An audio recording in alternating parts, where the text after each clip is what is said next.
What's going on, everybody? It's ETAPRIME back here again. This is going to be a quick one, but recently AYN posted some images of their upcoming Loki x86 powered handheld device over on their official Discord, and overall I'm actually really digging what they've come up with here. Now initially when this was announced, basically I think what they did was just kind of take the Odin Pro, which is an Android handheld gaming device, and kind of just rebrand it on their website.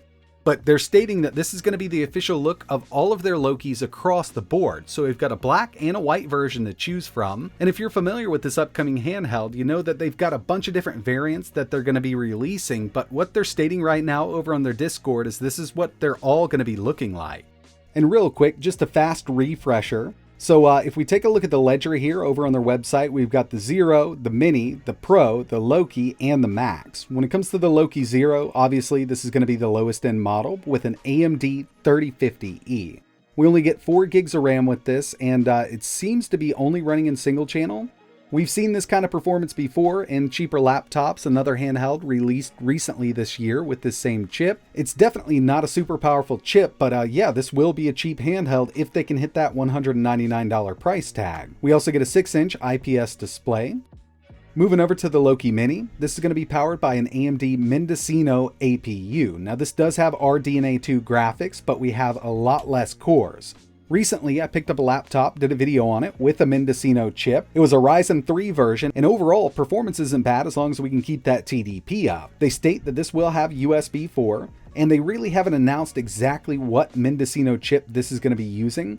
There are a few on the market, Ryzen 3 and Ryzen 5, but given the price, it may be the Ryzen 3. Overall, it actually won't be a bad handheld if they can keep that price down. We get 8 gigs of RAM, 128 gigabytes of storage, and a 6-inch IPS display.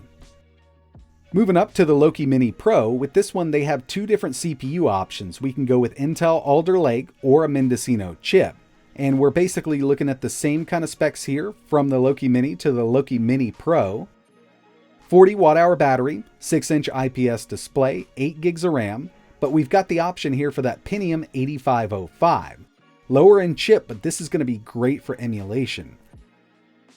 They've also got the Loki with that 6600U, and this is the one that I'm most interested in. I've done a lot of testing with the 6800U handhelds. Personally, I haven't tested any handhelds with the 6600U. I've been able to get my hands on a laptop and performance is great. Not as good as the 6800U, but I'm really interested to see what this does in a handheld form factor. Few different storage options you can get with this: 128, 256, 512. 6 cores, 12 threads. It's got USB 4, so we could connect an eGPU to this. You can pick it up with 8 to 16 gigabytes of LPDDR5 running at 6400 megahertz. Or you can just go all out with their Loki Max. And this one is going to be their top dog, coming in with that Ryzen 6800U. 8 cores, 16 threads, USB 4, a 6-inch IPS display, up to a 512 gigabyte M.2 SSD. And as long as we can get sufficient power to this and keep it cool enough, it's going to be a really great performer. Now, along with the other renders they released on their Discord, we've got a few more here, kind of the overall layout of the new Loki. And we've also got a nice overview of all the externals here. So I'm thinking that we're going to have RGB around those analog sticks and on the sides. And if we take a look around back, we are getting those 2 extra buttons, M1 and M2. It looks like we might get an LED right there where the vent is. RGB or LED, I'm not exactly sure right now. I'm leaning towards the side of RGB. I think that's what they would go with. But when it comes to overall interfacing, we've got a single USB-C connection, and it's really going to depend on the chip or the unit you choose between USB 3.2 or USB 4. Something like that 6600U and the 6800U can definitely support USB 4, therefore we could actually plug in an eGPU here.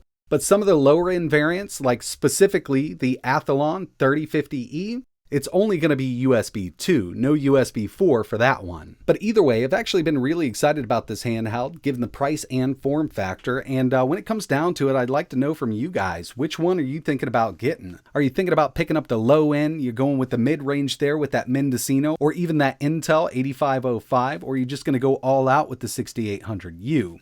Personally, I do love the 6800U, But I'm thinking about scooping up the 6600U. Little less power, but it's something we really haven't seen in a good handheld yet. But that's going to wrap it up for this one. I figured I'd go ahead and make a quick video. Now, I'm pretty sure we're going to get a lot more information soon from AYN on the new Loki, so definitely keep an eye out on the channel and my community section. And like I mentioned, let us know in the comments below which one you're interested in most. But like always, thanks for watching.